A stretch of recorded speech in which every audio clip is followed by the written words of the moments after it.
City. It's the Wendy Williams Show.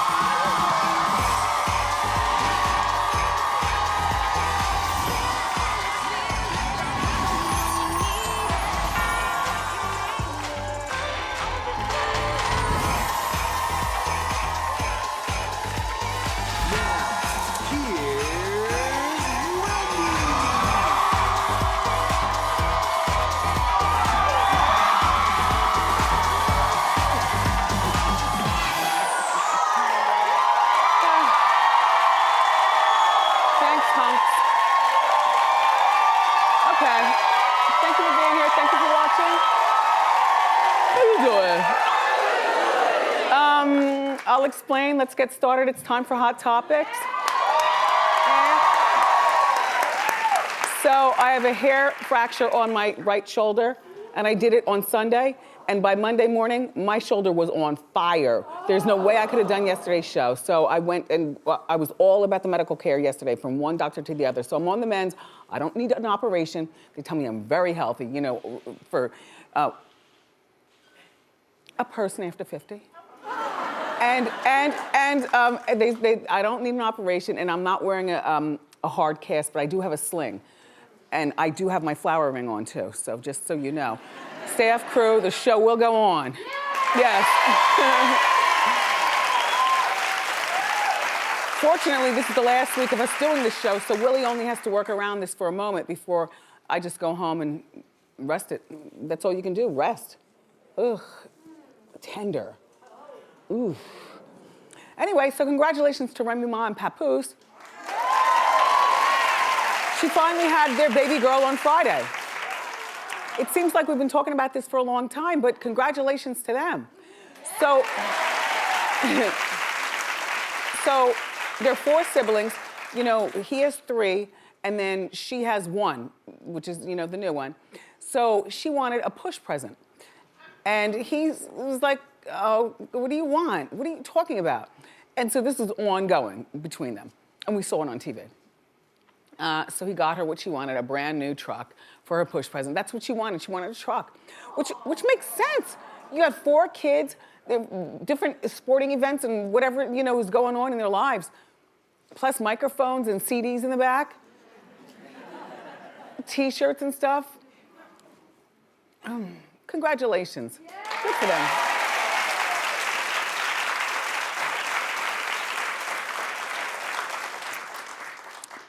My right hand is so pissed that I'm able to at least drink tea. So pissed. Because I am only a righty. Once this happened, like, I can't even sign stuff. It looks like it's being forged. I can't sign, I can't do anything. Anyway, so this thing about Cardi B and Offset, have you heard about this over the weekend? It seems like we're always hearing the same story over and over with them. They break up, they're not together. I don't know how to keep up, but look, I was sleepy. Drowsy. However, I got onto it this morning. Offset crashed Cardi B's stage concert, and fans think that it was a PR stunt. Well, I agree with the fans. I'll tell you why. Offset walked onto the stage carrying a cake and flowers that read, "Take me back, Cardi." I don't believe she knew about it. I believe that he and her publicist knew about it. You know, all the people behind the scenes that got that, just to keep their names, you know, in Hot Topics and, you know, on the blogs and stuff. Fans were upset because it was actually the publicist, hers, who led him to the stage and then off the stage. So clap if you think this is a PR stunt. You think it's real? Clap if you think it's real. Clap if you don't care.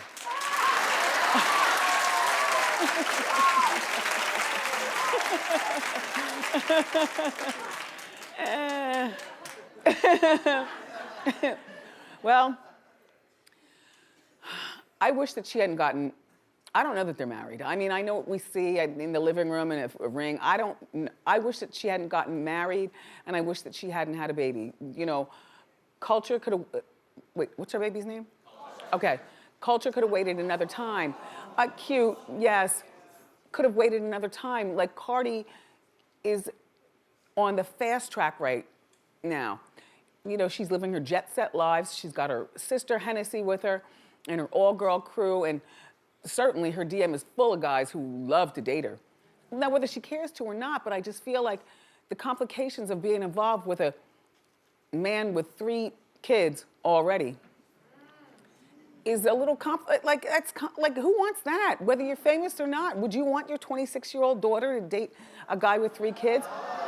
Even if she was wealthy and could take care of herself, right? Ugh.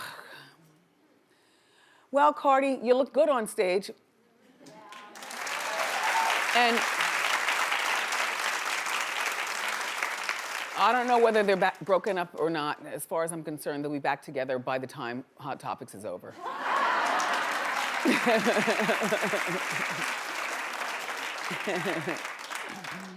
So last week we talked to you about Danielle Staubs divorcing her husband Marty after being married for less than 4 months. Danielle over in Jersey, who I love. Beauty.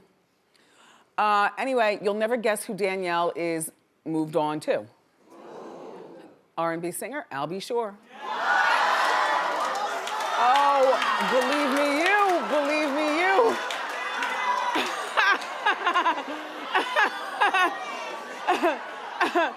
Okay, wait, hold on.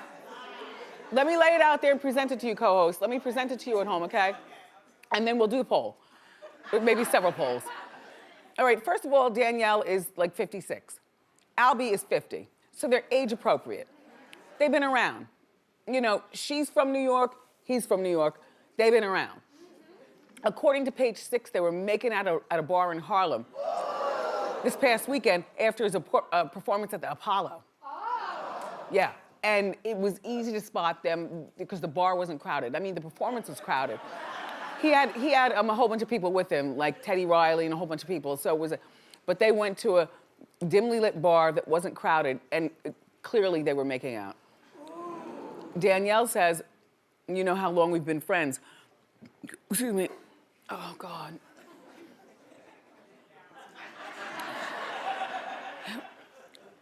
I believe that Danielle probably loves the spotlight as much as he does. And I do think this needs to be played out on the Real Housewives of New Jersey. It might, I mean, why not? They got the old season on, or there's a new season playing now. It's tired. I mean, you know I know. I've been in a sling, so I'm like, oh, gosh, I'd rather go to sleep. But this is something to look at. And no, they're not gonna fight. I don't think Al's a fighter. She has more to gain from him going on Jersey, though, than he does. You know, I mean, he can take her to a couple of his shows and stuff. I don't know that the core audience of Housewives of Jersey buy Al B. Sure music. But we can try. But we can try. But no, Danielle stands a lot to gain with this. Mm-hmm. You remember when Al was a contestant on Omarosa's dating show? She had a reality dating show produced by the president. Yes, produced by the President Trump.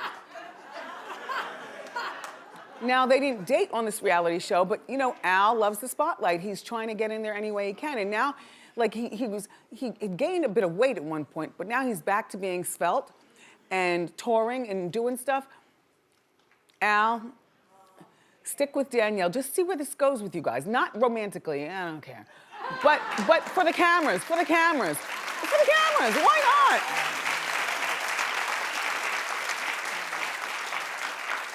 I would like to think that grown people know what they're doing when they cook up relationships like that for the cameras.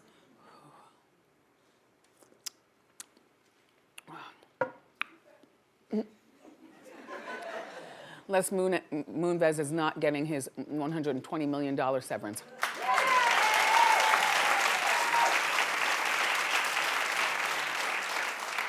Well, apparently CBS found that he interfered with the company's sexual assault investigation. He deleted hundreds of texts from his text. And then over the weekend, he had to turn over a tablet at his home. They came to the home, and he turned over his 9-year-old son Charlie's tablet.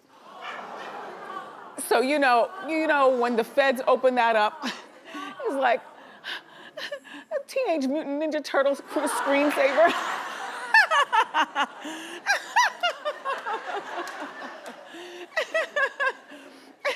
Listen, I don't feel sorry for him. He has over $70 million already. $700 million already. And another $120 million is not gonna do anything. It was mentioned to me, well, maybe he can get the 120 and promise to donate it to a women's shelter or something for women. And I'm like, nobody wants your blood money. I'm like, I don't know. I mean, clap if you think that would be a good idea. Should he donate? That's blood money. Okay. Well, he has 30 days to contest the ruling. I think that whether he wins or loses, people's opinions will not change of him, you know, or her. And I think they put on oh God. No, it's bone on bone. I get cracking. I think that when they go out, they present a good couple. But I think inside, you go to your wing, I go to my wing, we go our separate lives. When we are with Charlie, we present a united front. When Charlie leaves for college, I'm out or something. So more to this story is that 12 women have come forward against him. He's still saying that all the sexual encounters were consensual. Well, I'm lost in this whole story. It's been dragged out for so long. Just let's change the subject.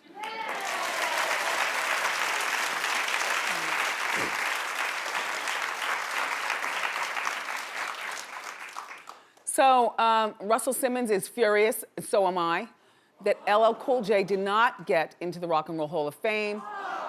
Last week, they inducted 7 new artists. We reviewed this. Janet Jackson was inducted, Def Leppard was inducted, Stevie Nicks was inducted as a solo artist, even though she was also inducted years ago with Fleetwood Mac, her group. And they passed on LL Cool J. And Russell's saying it's because they're too segregated at the Rock and Roll Hall of Fame. We don't know who these people are. LL has been nominated 5 times. I don't know who the Academy is, but they're a mixture, they say, of historians, both like with basic history and then musical history. And I don't know how far they go back. I don't know. All I know is that there's somebody in there called Roxy Music. I don't know who Roxy Music is. They were inducted. Well, Roxy Music, you know what? You can wait until next year. I think that LL Cool J needs this. Kids know him from NCIS. LL Cool J hasn't made any recent music, nor do I feel as though he ever needs to. His music helped define Def Jam Records and definitely helped define hip hop. And LL Cool J is still relevant, unlike a lot of people on Def Jam. And he's got that beautiful family, like he's everything. Yeah.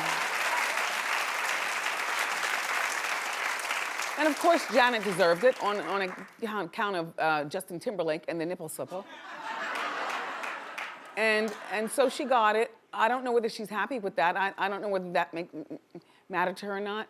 Did we see any footage? Was she happy? No, but I know that she might have been like campaigning a little bit to get in it. So yeah, I think she's really happy. Oh, good. Yeah. Good. Good. Well, LL, there's always next year, and doggone it, we're gonna campaign here.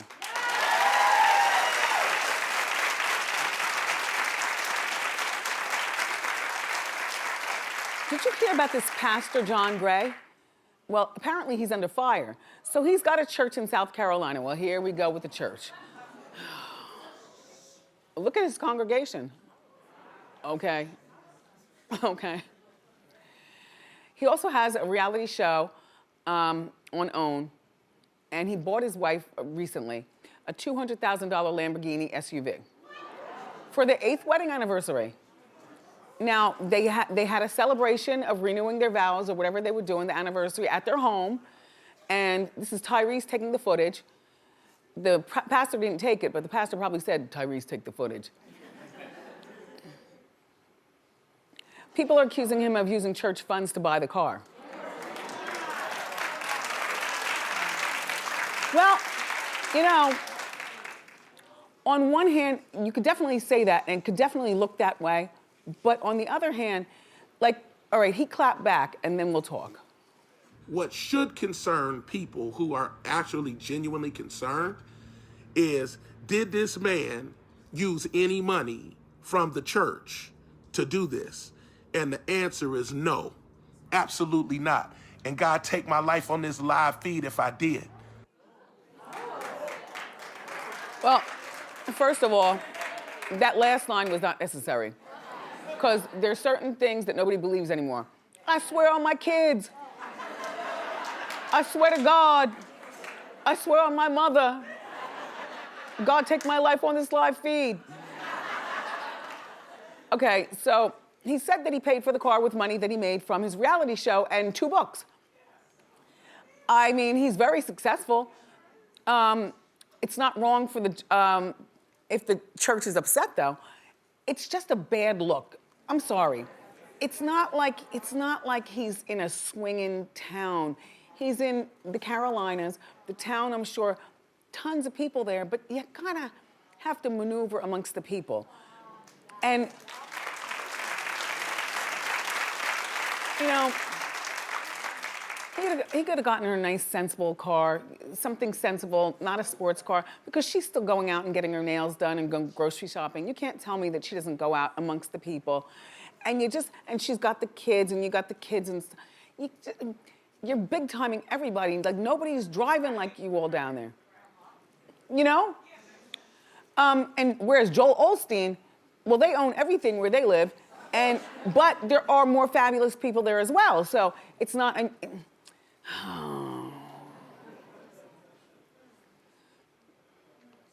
there will always be people to support big churches. There are people who need help. They go to church every day or once on Sunday and on Wednesday. Do you know anybody like this? Clap. Yeah, yeah.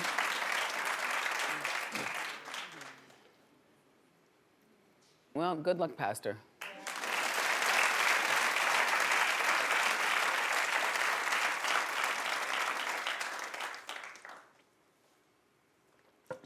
Meghan Markle's father's upset.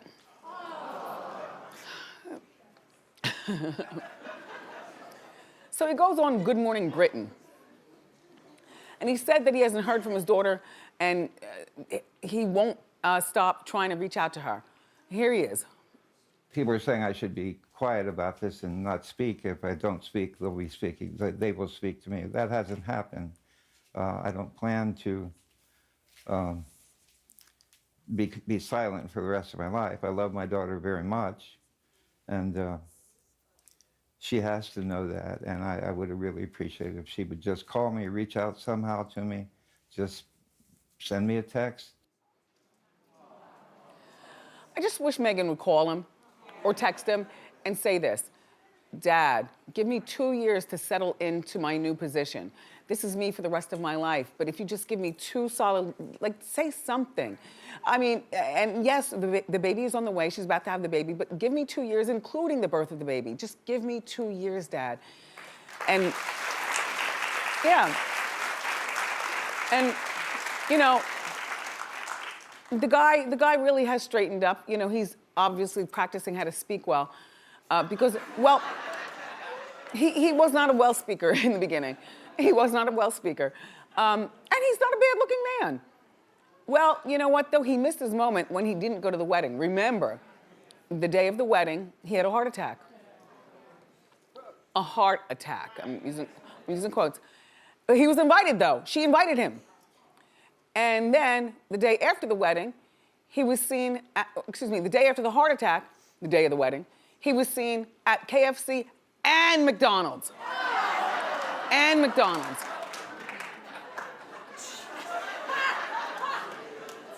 First of all, when you have a heart attack, don't you have more time to spend in the hospital? Like, is it a 24-hour thing? All right, well, look, Megan's father, you did mess up with that one. You should have gone to the wedding. You might have gotten cold feet because you were scared of all the cameras and stuff, but that was your chance and you missed it, unfortunately. But hopefully she'll get in contact with you. All right, a little louder. We've got more great show for everybody.